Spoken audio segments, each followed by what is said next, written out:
Hello Figgy Fiends and Collectors, it's me, Deluxe, back again with another Star Wars The Black Series figure review. We're going to do a double whammy today because effectively both these figures are exactly the same. Let's get into who we're going to be looking at today. The Modal Nodes. Modal Nodes, sorry, I'm very sorry I got the name wrong, my apologies. Figrin D'an, who's the big front runner of the boys. He comes in a standard box, and you've got Nalan Cheel, who is the Deluxe exclusive on Hasbro Pulse. That's the only way that you can get him, paying an extreme markup for this guy to get some additional accessories, of which we will go through. Both the figures themselves are effectively the same. So here we have the packaging for both of them. As this one is a deluxe figure, it's slightly bigger, wider to accompany all the accessories, and in all fairness it does come with quite a few accessories, and this one's just in the standard box. They have that orange lining going around the side of the packaging, Star Wars The Black Series at the top, windows so you can actually see your figures, and pictures on the side there, both different. So Figrin D'an has this one, with him playing this big old horn thing. Nalan Cheel with this other interesting instrument. On the side you've got not really much going on there, and on the back, bit of a bio, picture of the characters, and a ton of legal garb as well as the number that the character is. Naturally, if you put both the boxes together, you can create a very nice picture. That's the packaging out of the way and done with. So let's get into the figures themselves, because we've got a fair bit to go through if you want to stick around for the additional bit. So we'll get into that.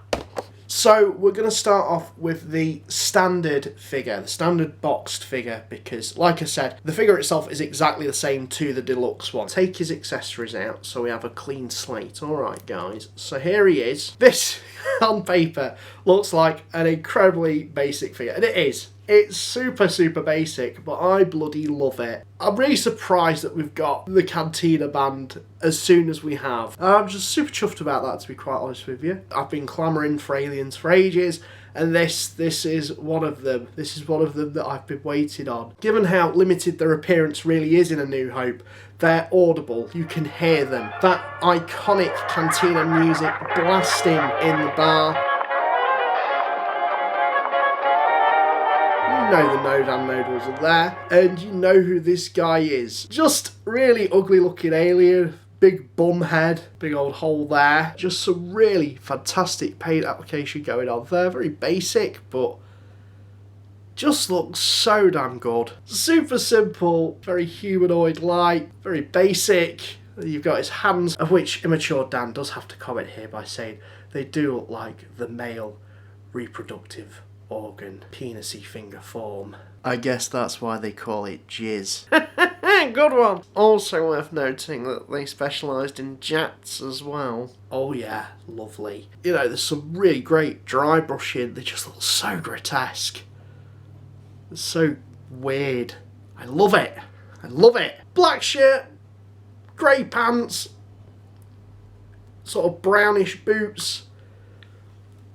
And that's your Cantina band member in a nutshell. It's so basic, but it's hard not to love. So, without further ado, let's get into articulation, and then we'll get into accessories, because accessories, there's quite a bit to go through, and that's the point where we can divvy up the standard release to the deluxe release. So, in terms of articulation on both these figures, they have a ball-jointed head, so you can look really far down. There's also a ball-jointed neck, ball-jointed shoulders, ball-jointed elbows, ball-jointed wrists. Now, they are actually like socket ball joints, and we'll get into the reason why that is shortly. Ball-jointed torso, ball-jointed hips, swivels at the tops of the thighs, ball-hinged knees, and ball-hinged ankles with rocker joints. So you can get this guy in some really dynamic, jamming out poses, of which is what you really want with this guy. So,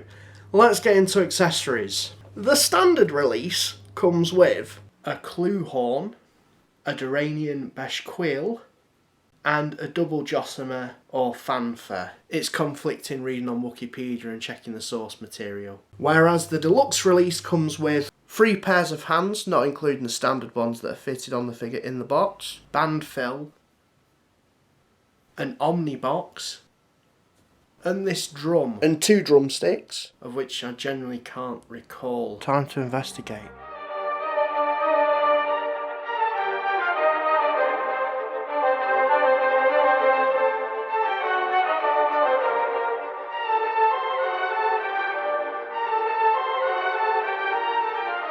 So the steel drum player was unused footage that was later used in the holiday special. As shown earlier, that the hands are on ball socket joints, they're easily interchangeable with a standard release, and all the hands have been designed for specific instruments. All the instruments have some nice painting on them, bit of dry brushing here and there. It's also worth noting as well that in terms of the Omnibox, you can get the figure to sit on it really rather well. As you can see, you've got the foot pedals there, and you can kind of get the legs posed up to kind of operate it. Yeah, just looks really good. Of course, you've got the red coils going around that. It's really quite surprising how well you can get the figures posed up with the accessories. Also worth bearing in mind as well, as the mouths have that little butthole, so you can actually put the mouthpieces in the mouth. It's a really good feature. It does take a bit of work to try and get them posed up, but when you get it to work, it works so damn well. Personally, I feel like releasing a full box set with the full band would have made a bit more sense than releasing them individually. Now, I can appreciate in terms of that, a full box set of these guys might not be the biggest seller, but I do kind of like how they've done this, because not everyone is going to want to make a full band. There's people out there that might just want a singular representation of a Cantina band member, and that one will do them. So including the additional instruments with the standard release, and then also, if people do so choose, to pick up the Deluxe so they can get the additional hands, and also the bigger chunkier instruments with this guy that you can mix and match with the standard release, was a pretty smart move. I do have to give Hasbro a bit of credit there in terms of that. They've given the people the option and decision if they do want to have a full Cantina band set to have that, or if they just want, like I said, a singular representation, they can just buy this and have done. So the route of doing a standard figure and a Deluxe makes complete sense, because really the character models themselves in the films are pretty damn identical. It doesn't warrant an individual release. Although some nonce out there actually wants each individual Cantina band member character on their own individual unique card, even though it's the exact same figure. Loser! So that's the figure itself. There's not a hell of a lot to sing home about, because at face value they are incredibly basic, but damn, he looks so good. And particularly if you are really wanting to set up a full group of these guys, they're going to look the part. So if you're not on the spectrum and really couldn't care less about creating a full accurate Canteen band member setup, you can click off this video now, because it's going to get auty up in here. Yeah. Well, that's good to know.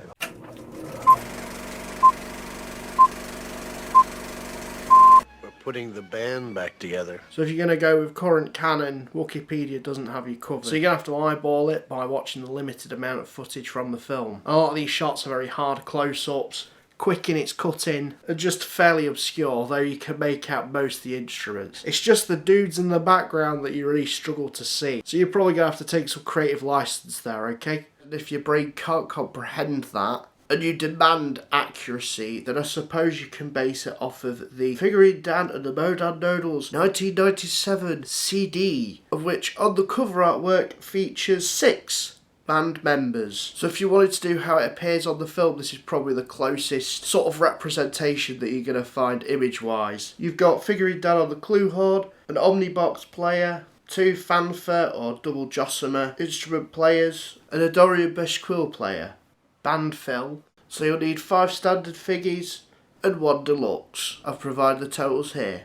Now if you're going to go down the Legends route, this isn't really considered canon anymore, but you can take liberties, I suppose. So as Wikipedia states, they persistently maintained at least 5 permanent performers at any one time, and sometimes as many as 7. So if you wanted Legends accuracy, you're going to have to buy 8 of these. This will basically give you all the band members and then some to create the variants as well. Although that's the only problem buying individual figures, because you're going to have a butt ton of instruments after. So you'll need 7 standard figures and 1 deluxe.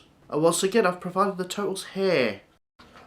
You can all thank me later for bringing this most in-depth research. So yeah, that's my review of Nalan Cheel and Figrin D'an. Both really, really super cool figures. It will be down to your mileage though, as if you're just going to want one or a full cantina band. However you do it, you do you. Let me know the plans in the comments down below. And while this is me, Daniel 1000 signing out, and thank you very much for watching.